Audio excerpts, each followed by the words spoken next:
अगर आप चाहते हैं आपका हार्ट स्ट्रांग हो, आपका हार्ट अच्छी तरीके से काम करे और आपका जो ब्लड सर्कुलेशन है वो बढ़े और साथ ही साथ आपका जो लंग्स हैं, आप लंग्स की कैपेसिटी बढ़ाना चाहते हैं, लंग्स को स्ट्रांग करना चाहते हैं, उनकी फ्लेक्सिबिलिटी बढ़ाते हैं। इसके साथ ही साथ कफ से संबंधित सभी रोग जैसे सर्दी, जुकाम, खांसी और इसके साथ ही साथ अस्थमा है, ब्रोंकाइटिस है और इसके अलावा टीबी जैसी बीमारियों से दूर रहना चाहते हैं तो आपको इस क्रिया को वक्षस्थल शक्ति विकासक क्रिया को अपने नियमित योग के अभ्यास में शामिल करना होगा। हेलो फ्रेंड्स, आपका हमारे चैनल पे स्वागत है।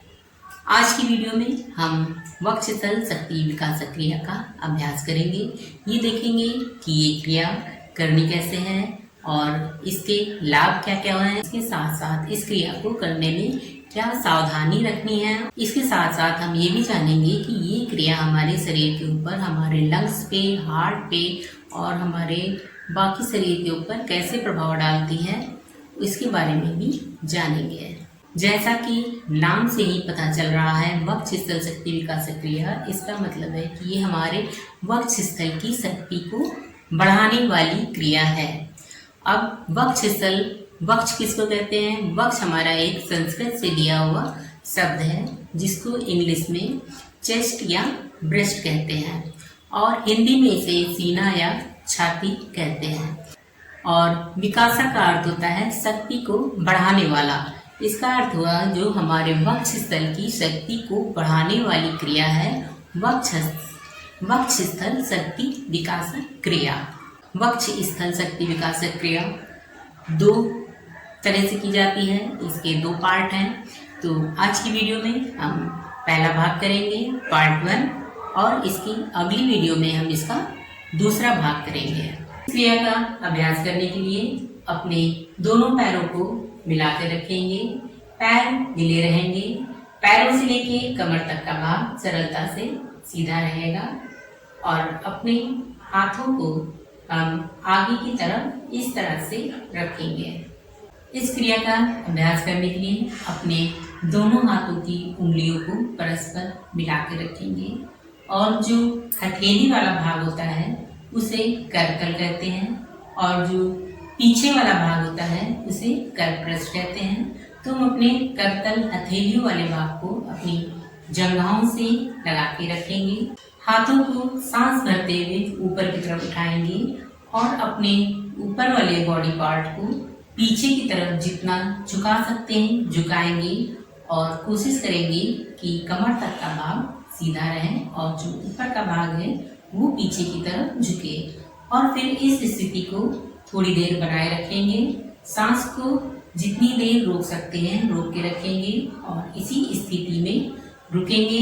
फिर उसके बाद धीरे धीरे सांसों को छोड़ते हुए वापस आएंगे, सांस भरते हुए हाथों को ऊपर की तरफ उठाएंगे और अपने ऊपर वाले बॉडी पार्ट को पीछे की तरफ झुकाएंगे। सांस भरते हुए हाथों को उठाना है और पीछे झुकना है। जितनी देर हो सकता है इस पोजीशन में रुकेंगे। फिर उसके बाद धीरे धीरे सांसों को छोड़ते हुए अपनी पोजीशन में वापस आना है।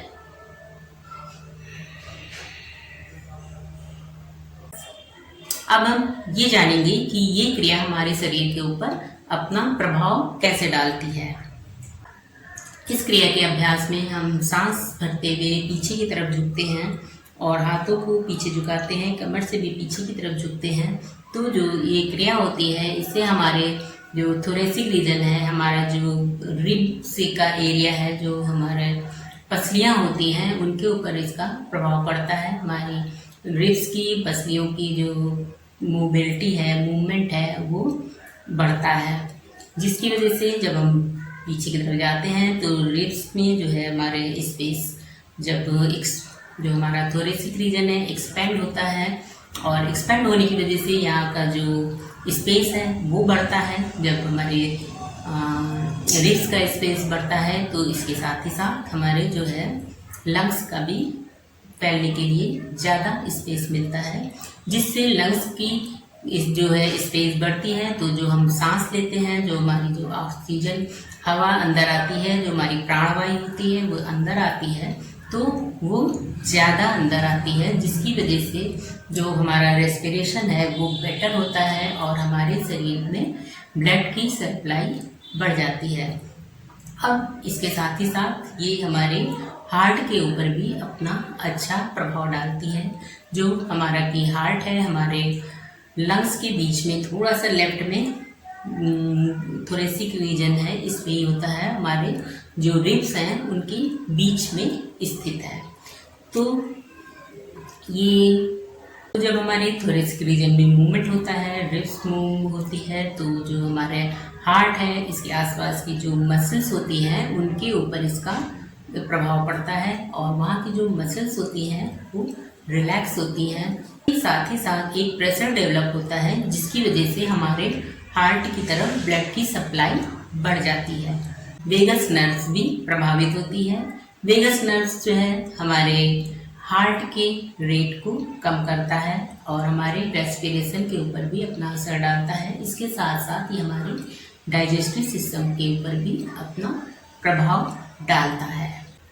वेगस नर्व्स हमारे हार्ट रेट को कम करता है, जिसकी वजह से हमारा हार्ट जो है रिलैक्स होता है। अब हम वक्षस्थल शक्ति विकासक क्रिया के अभ्यास से होने वाले लाभों की बात करेंगे। वक्षस्थल शक्ति विकासक क्रिया के अभ्यास से जो हमारे लंग्स हैं वो स्ट्रांग होते हैं, उनकी कैपेसिटी बढ़ती है और इसके साथ ही साथ वो फ्लेक्सिबल होते हैं, उनकी फ्लेक्सिबिलिटी भी बढ़ती है। तो इसलिए हमारे लंग्स से रिलेटेड जितनी भी बीमारियां होती हैं उनमें ये क्रिया बहुत ही लाभप्रद है। जैसे हमारे कफ से रिलेटेड जितनी भी बीमारियां हैं, सर्दी, खांसी, जुखाम और अस्थमा है, ब्रोंकाइटिस, अस्थमा, ब्रोंकाइटिस, टीबी, इस तरह की जितनी बीमारियां हैं उनमें ये बहुत ही लाभप्रद है। और इसके साथ ही साथ ये हार्ट के लिए भी बहुत ही अच्छी क्रिया है। जिनका हार्ट कमज़ोर हो गया है, हार्ट ठीक तरह से काम नहीं कर रहा है, उनके लिए ये क्रिया बहुत ही लाभप्रद है। इस क्रिया के अभ्यास से हार्ट स्ट्रांग होता है, उसकी कार्य क्षमता बढ़ती है और इस क्रिया के अभ्यास से जो हार्ट है वो रिलैक्स होता है। अब हम सावधानियों की बात करेंगे। इस क्रिया के अभ्यास में क्या क्या सावधानियां रखी है। जिन लोगों को अल्सर है वो लोग इस क्रिया का अभ्यास ना करें और इस क्रिया के अभ्यास से उनकी जो हीलिंग है वो रुक सकती है, उसके ऊपर असर पड़ सकता है, इसलिए वो लोग इस क्रिया के अभ्यास को ना करें। और जिन लोगों को गंभीर हार्ट की बीमारी है वो लोग भी इस क्रिया का अभ्यास नहीं करेंगे। जिनको चक्कर आता है वो लोग भी इस क्रिया को ना करें। इस क्रिया के अभ्यास से कभी कभी हमारे ब्रेन को ऑक्सीजन की सप्लाई रुक जाती है, कट हो जाती है, जिसकी वजह से भी चक्कर आता है।